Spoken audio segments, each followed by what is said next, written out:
kadusome ijambo ry'Imana. Nubundi ni hano turimo dusoma Abatesalonike ba mbere 4:19 16. Abatesalonike ba mbere 4:16.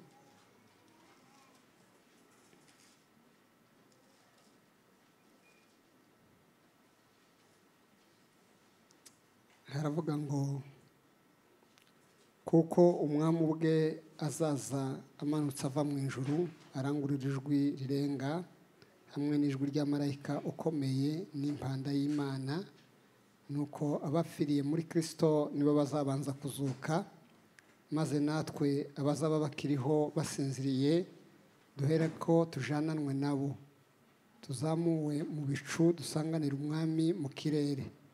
Nuko rero tuzabana n'umwami iteka ryose. Amen. Dushimiye Imana iduhaye uyu mwanya mwiza kugira ngo tubashe guterana Imana ishimwe.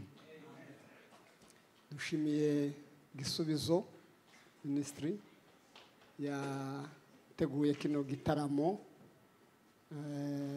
yagize neza. Imana ibahe umugisha. Dushimiye icyizere batugiriye bakaduhamagara kugira ngo ari twe tuzaganira kuri uyu munsi. Gisubizo bafitemo bavuga butumwa cyane, ariko kandi kuba baratekereje ko ari twe tuganira kuri uyu munsi ndetse na mwene daturangije, Imana ibahe umugisha. Mwarakoze cyane, turabibashimiye. Imana ibahe umugisha. Dushimiye abakristo baje guterana mwese, mwagize neza, kandi ndabiyegereje mu ijambo ry'Imana ngo Imana ibahe umugisha. Amen. Amen. Amen.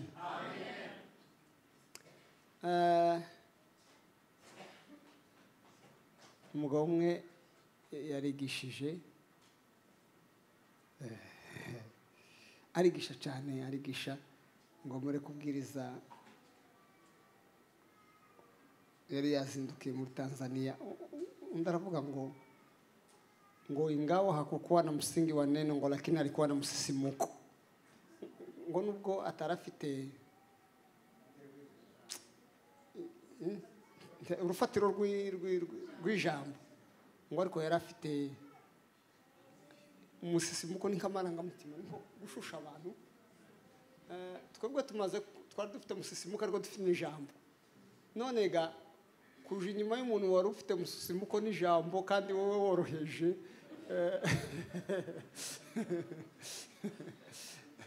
ni nkaho bitazabyoroha, siko yemeye. Ariko mugerageze munkurikirane ukundi. Hanyuma ndashimira Imana kuko turi hano hantu. Imana ishimwe.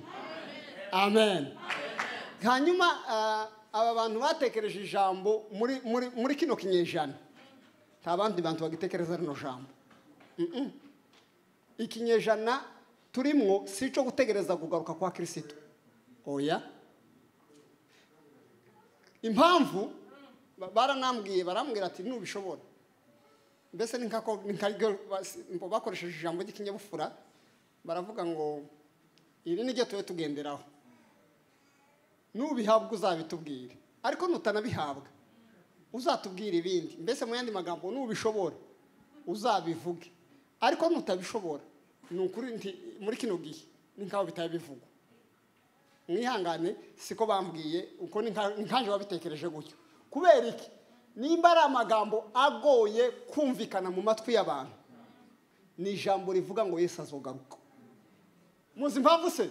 Nukubera kuko korera muri imishinga yose abantu bafite.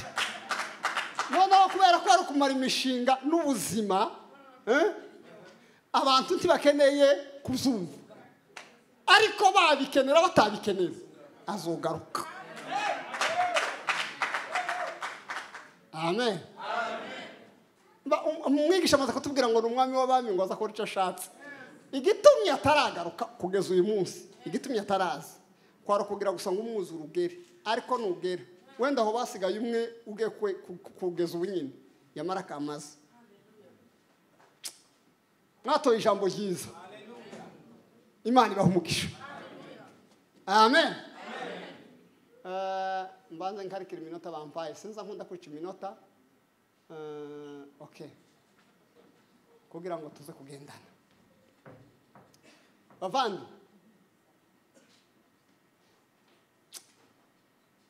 Musa umwimana yabwiye Daniel, igitabo cya Daniel ndagikunda nubwo bamwe bataza bacumva,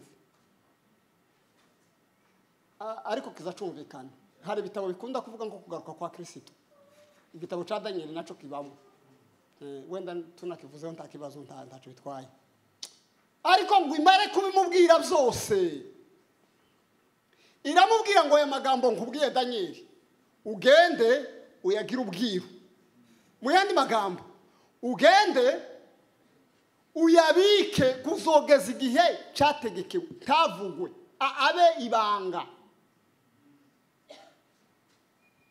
Harangije umwami Yesu Kristo ugira neza w'impuhwe araza, arapfa, arazuka, ngo aje kuzamuka gutya afata abigishwa arabazamukana bageza ku musozi Elayono.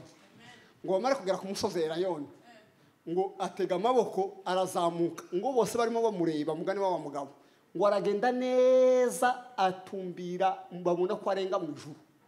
Ngo bamakomeza barararama, barakomeza barareba, ngo bakomeza kumureba, ngo habonekera abagabo babiri muri uwo mwanya. Ngo barababwira ngo mwabigishwa mwe mwabantu ko mukomeje kureba mu ijuru mwabagabo mwe, ko murareba mu ijuru gute? Ngo Yesu Kristo kumumubonye agiye, ngo niko azongera kandi kugaruka. Mu yandi magambo ukumuhe mubona zamuze, ngo niko azogaruka.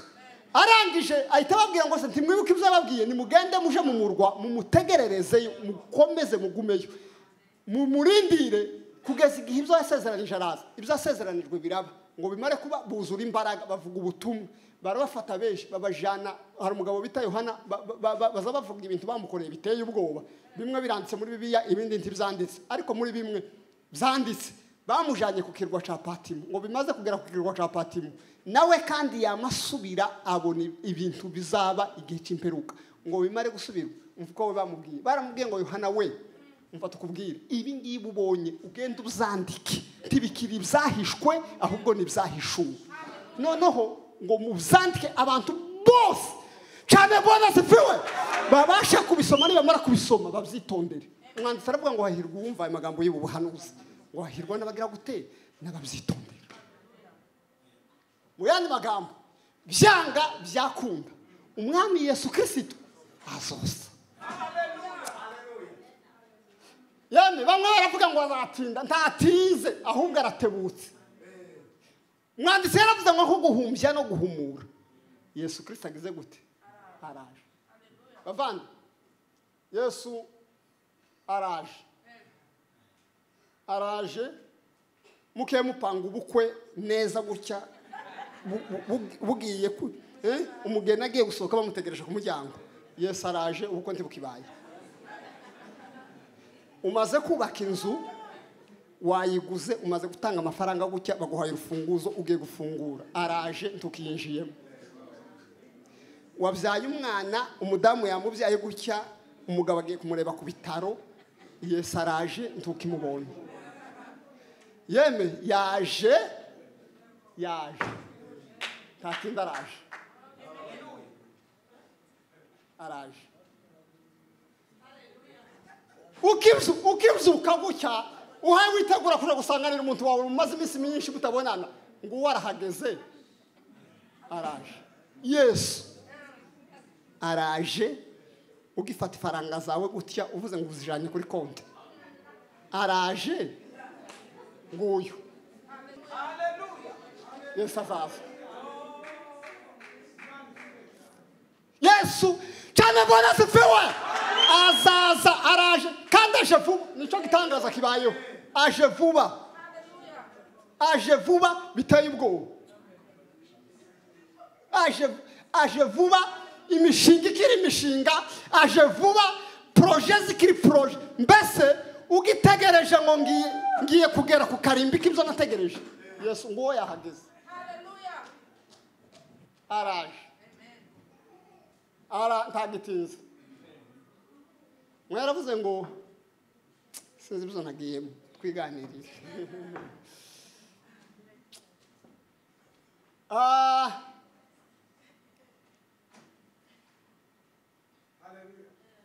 mugabo wavuze cyane cyangwa uwahanuye kugaruka kwa Yesu Kristo bwa mbere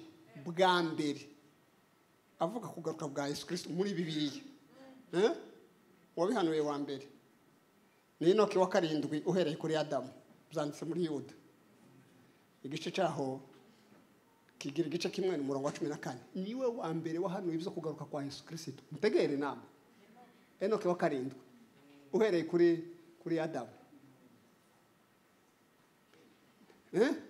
niwe muhaso ntawufite Bibiliya ngo hasome ba niwe wa mbere wahanuye ibyo kugaruka kwa Yesu Kristo mbese mu yandi magambo abantu ariko ni gitangaza mutekereze kandi ga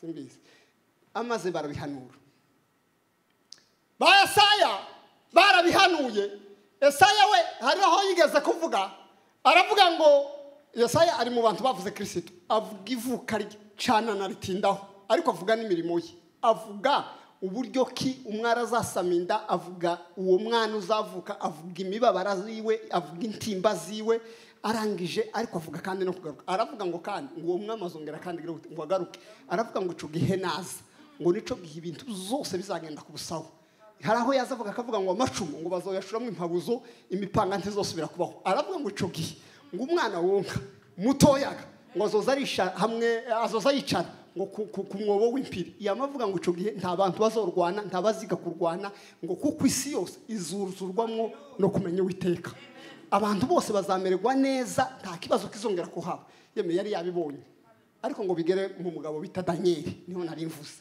Danieli yeretswe ku bice 2 yerekwa ku bice 7 yerekwa no ku bice 8 ndetse na 12 mureke mbabwire bikeya yeretswe hanyuma ndababwira buke cyane ku byumweru 70 Danieli yabonye ninjira muri Paulo nindangiza amasaha barashize yadusomye igice cyaho cha Danieli ku bice 2 yabonye ayerekwa umwami Nebukadinezari yareretswe ngo abona igishushanyo kirekire kimeze nk'umuntu ngo abona umutwe wacu umeze nk'izahabu ngo agiye kubona ngo abona igituza ngo kimeze nk'ifeza ngo abona noneho inda yayo ngo ni imiringa ngo agiye kubona ngo abona amaguru ameze nk'ibyuma ariko bivanze nk'ibumba aho ngaho arasubira kandi ku gice cya 7 abona ibintu kandi bigeze muri 4 ku gice cya 3 yabonye umuntu ugabuyemo 4 ku gice cya 7 abona ibintu 4 yabonye intare abona idubu abona ingwe abona n'inyamaswa iyo yisi nyamaswa ngira ngo muza mu bisoma ico ni igitabo ca Danieli ariko ngo agera ku gice cya 8 abonamwo imfizi y'intama n'imfizi y'ihene ibyo ngibyo hari ico bisobanura mureke mbabwire ico bisobanura igihe yabonaga mutegere neza twavuga ngo amen igihe yabonaga ico gishushanyo ngo yashatse umuntu wo gisobanura aburu wo gisobanura ariko kandi ico gishushanyo nizo nyamaswa zose bizavugaga kimwe ngira ngo muza mu gusoma kira gitabo ico gishushanyo cyavugaga iki cyaravugaga ngo n'ubwami bumeze nk'izahabu bukomeye ngo n'ubwami bwawe yewe Nebukadinezari ngo ubwami kandi bukomeye nabwo bumeze nk'ifeza ngo n'ubwami bw'Abamedi n'Abaperesi ubwami bukomeye cyane nibwo bwashushanyaga yantare naho ubwami kandi bumeze nk'ifeza bwari bumeze nk'idubu nabwo bwari bworosha ubwami bw'Abaperesi nabwo bwari bumeze nk'idubu ariko kandi babona n'ubwami bumeze nk'ingwe ubwami bumeze nk'ingwe bwari ubwami twavuga kandi bwari bumeze nk'intama ubu ngubu ubwami bw'ifeza bwari bumeze nk'intama bwari ubwami bw'Abamedi n'Abaperesi nabwo bwari bukomeye ariko kandi haje kuza ubundi bwami bumeze nk'ingwe bubangutse ubwo bwari ubwami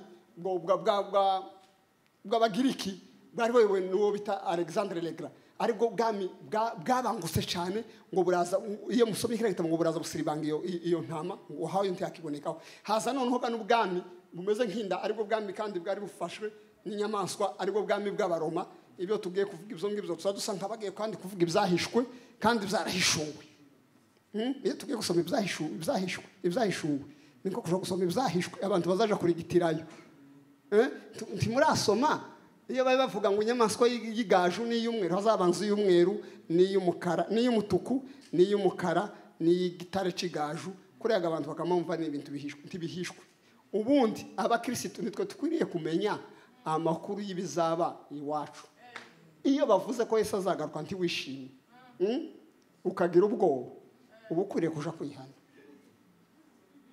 Sibyo merci. Kuko Kristo si uwo gutinywa ahubwo no kwishimirwa. Sibyo bavanda.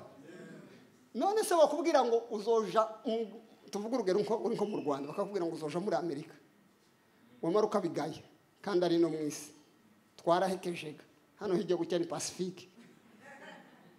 Harahandi hirya yacu hahaba hirya si twe turi kumpera zisi. Keretse usubiye ngaho cyoja muri Vancouver ariko utari Vancouver kandi Canada ariko nayo iri kumpera. Ahandi hirya si yaro hahaba. Nitwe turi kumpera yisi. Ntaho kabisa. Aha hirya gucya nyane siyo muza mwigwa mwoga mwo muri sama n'amazi gusa.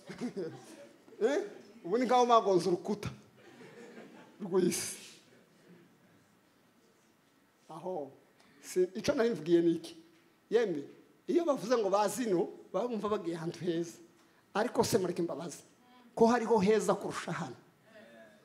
Iyo bavuze ngo niho uzoja kuba bikagutera ubwoba ukumva ntunabikeneye koko ubari wanyu. Muzi impamvu abantu bagira ubwoba nuko bashidikanya ko atari abana b'Imana. Igihe yabonaga icyo gishushanyo kirekire cyiza ngo yagiye kubonabona kandi kabuye gatoya ngo karamanuka kavuye hejuru ngo karaza ngo kaza ari gatoya ngo kikubita ku birenge ngo karabisiribanga ngo cya gishushanyo cyose kirabo ngo kigwa karagikandagira ngo kabikandagire ngo kirasiribanga za bintu zose kirabisiribanga ngo kimare kubisiribanga ngo gatangira gukura ngo karakura kuzura isi yose ngo aje kuvuga aravuga ngo ubwo nubundi bwami bwa Yesu Kristo ngo buzamaruka nkakabuye gatoya ngo bukaza bugakubita ayandi mamazi abahari ngo nibumara kuyakubita ngo bugende buganze kandi nibumara butware bugere mu isi yose ngo nibwo bwami butazahanguka nibwo bwami butazavaho nibwo bwami butazashira nibwo bwami bw'iteka ryose nibwo bwami dutegereje cyane. Amen. None kubera kuko ari uko bimeze rero Paulo nawe ni mu bagabo banditse babonye Yesu Kristo bamwishu batabanye ariko bahishuriwe Yesu Kristo. Paulo nawe abamo bagaza bavuga iby'umusaraba akawerekwa A Z. Hari umunsi umwe yeretswe ibyigaburo yamavuga ngo ibyo nahawe n'umwami Imana kumenya ntiyaragiye kuvuga ngo uzo neretswe kuri niko kuvuga amazabe bivuga neza ngo nuko ijoro bamugambaniyemo yenze umutima arawushimira arawumanyagura awuheza abigishwa nikaho yarahariga ngo arababwira ngo nimufate umwakire murye umuntu wese.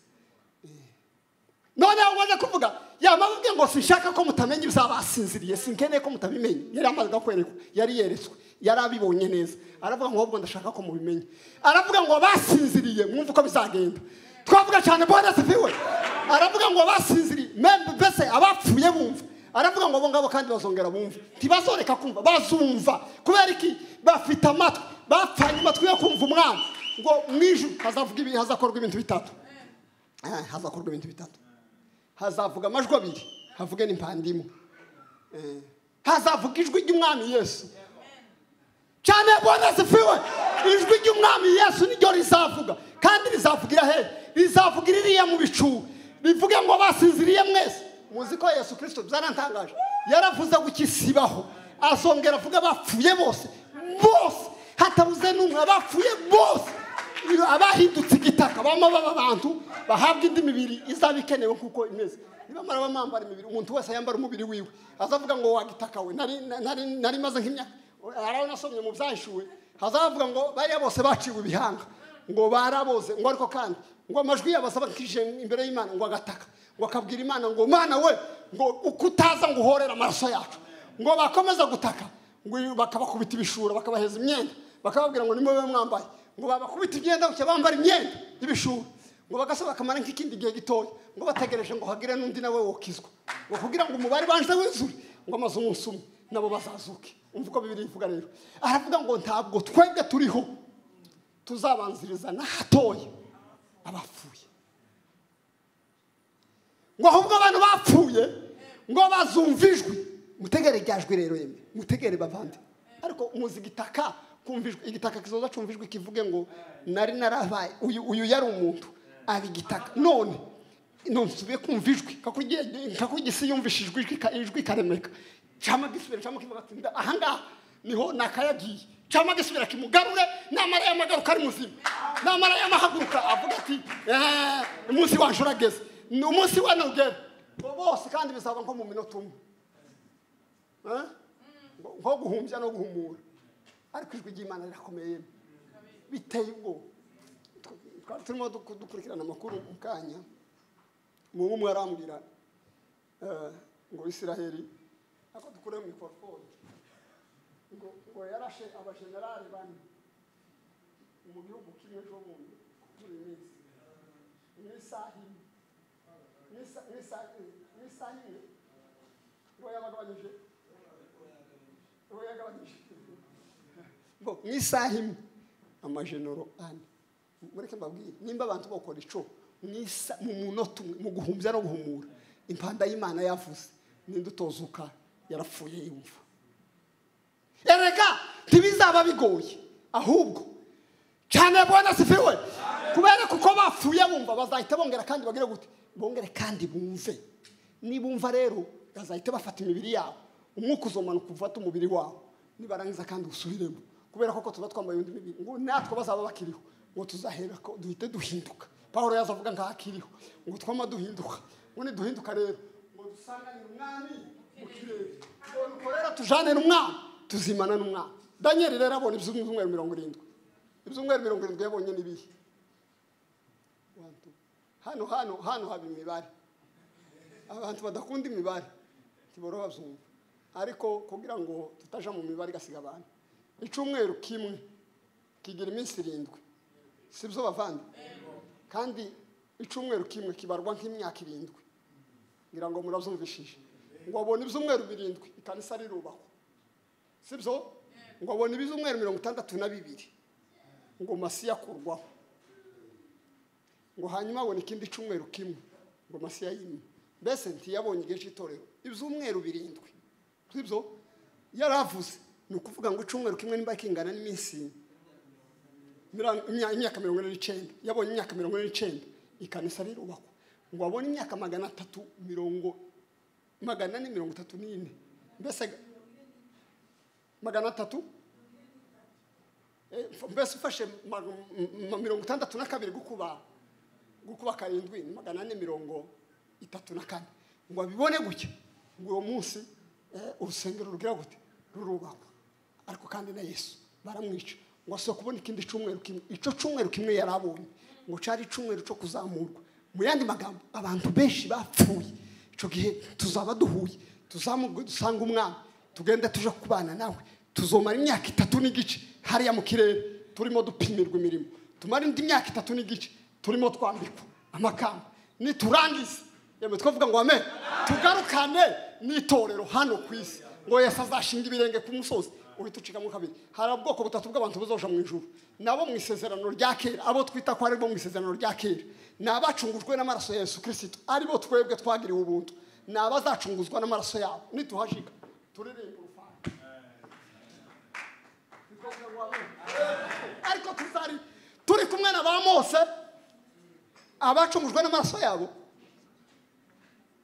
sigajine cyangwa 8 asante nishi abacungujwe n'amaraso yabo bavandi ngo bazaririmba ngo bazavuga ngo twebwe twanze gutererana Imana ahubwo bituma tugira gute dutanga yacu maraso abo ngabo nabazikiku titwoyivuga ariko natwe tuzoza tuvuga ngo twebweho twacungujwe n'amaraso y'umwami wacu Yesu Kristo ntaco twakoze kugira ngo dukire ahubwo twakijijwe n'umucunguzi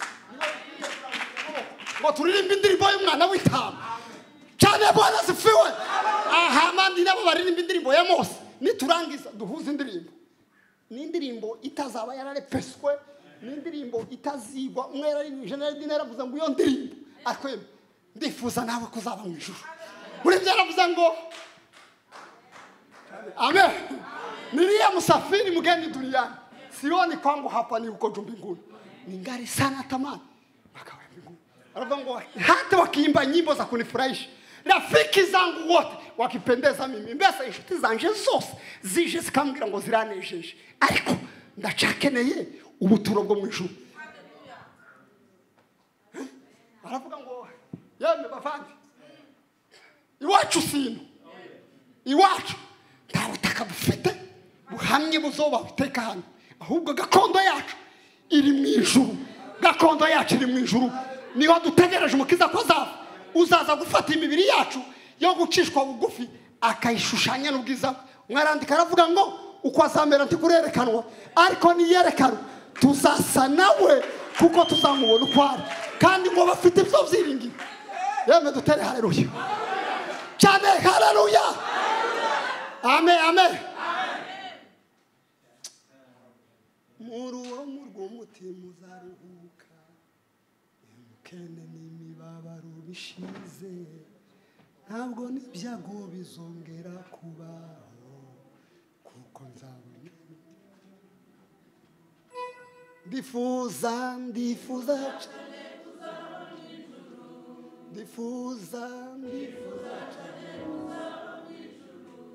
nzahora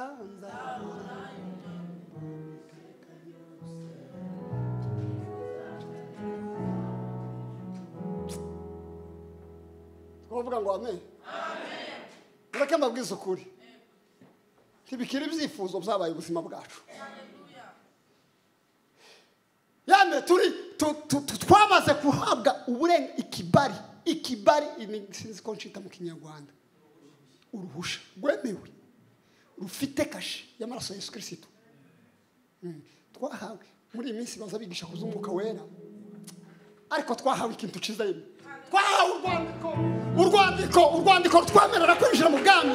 Mbese mu yandi magambo tuzajana urwandiko dufite ruriho ikimenyetso cy'amaraso ya Yesu Kristo, ruvuga ngo abangaba n'abanje n'abacunguye nibinjira mu bwami, baze mu buruhukiro bw'iteka ryose, ntawe uzaduhagarika. Dufite n'izo mbaraga zo kuzajayo. Umwami Yesu yaduteganirije gakondo irutaho kuba nziza, ariyo gakondo yo mu bwami bwo mu ijuru. Umwe yaravuze ngo bavandimwe, ntitugifite ubwoba, ntitugifite gushidikanya, kuko ibyatuteraga ubwoba Umwami Yesu yarabirangije. Urwandiko rwaturegaga yararufashe ararushanyura, ngo amaze kurushanyura duhinduka bazima batagira inenge imbere y'Imana, kugira ngo tubashe kuhagarara tudatinya, tudatsindwa n'urubanza. Kubera iki? Uwagombaga kudutsinda. Uyu munsi batwigisha mu gitondo, ntekereza ikintu, sanga abantu bose bataragera igorigota ngo batsindwe, ntibazatsindishirizwa. Mu yandi magambo, ukwiriye kuja igorigota nk'ugiye gupfa, washika ntiyapfe wewe, hagapfa Kristo muri wewe, kandi yamara gupfa muri wewe nawe ugapfana nawe, wamara gupfana nawe ugahambanwa nawe, wamara guhambanwa nawe ukazukana nawe, wamara kuzukana nawe ukazamuranwa nawe, ukicarana nawe mu ijuru mu buryo bwe. Ayo si amagambo si amakabuza nkuru, oyaye. Erega ikintu kimwe kitazagorana mu bwami bwo mu ijuru ni abazajayo. Kubera iki? Ni ukwizera gusa. Kwizera ni iki? Ni ukwemera. Ariko hari ikintu cyoroheje yemwe. Ubundi kumenya ukizera nta kintu kiruta ico. Ubu nyine ubundi utizera kuzoja mu ijuru ntibona jayo, habe n'Imana ntiyo kujanayo utabyizera. Kujayo mu yandi magambo, kujayo ni ukubyemera ukavuga ngo nzojayo. Abangara basa bivuga neza,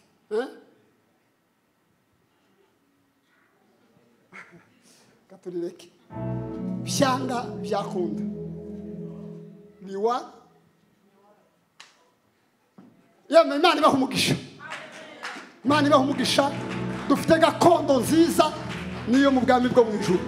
Bariya bose bapfuye bizeye ntibaturusha amahirwe, ahubwo amahirwe turayanganya, ndetse twebwe dufite menshi kubarusha. kuko dufite ayo gukomeza kunguka imirimo tukiriho.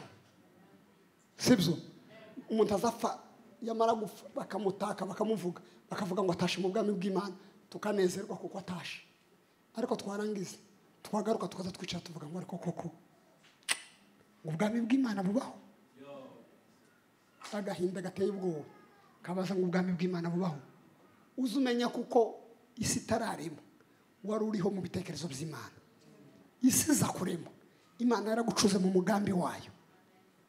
Uriho kuko Imana yakunze kubaho, kandi numara no kuvaho uzaje iyo waturutse. Ariko kandi aho uzoje ufite uburenganzira bwo kuhihitiramo nimba ari mu bwami bw'Imana cyangwa ari mu bundi bwami twe tutavuze hano. Ntidukeneye no kubuvuga kuko abafana ba ni benshi,